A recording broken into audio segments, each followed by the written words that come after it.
বিরুদ্ধে জমে থাকা ক্ষোভের বিস্ফোরণে ছাত্র জনতার বুকের তাজা রক্ত ও জীবনের বিনিময়ে ফ্যাসিবাদ স্বৈর শাসক শেখ হাসিনার পলায়নের মধ্য দিয়ে এক ঐতিহাসিক বিজয় পেয়েছি। আমাদের এই অর্জনকে নষ্ট করার জন্য দেশি বিদেশি গভীর চক্রান্ত বিদ্যমান।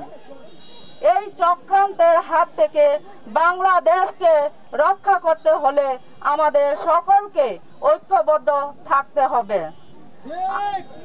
আমি পরিষ্কার ভাষায় হুঁশিয়ার করে বলে দিচ্ছি, 5ই আগস্টের পর যারা দলের নাম ভাঙিয়ে সন্ত্রাস ও চাঁদাবাজি সহ বিভিন্ন অপরাধমূলক কার্যকলাপ চালিয়ে যাচ্ছেন তাদেরকে আমরা ছাড় দিব না।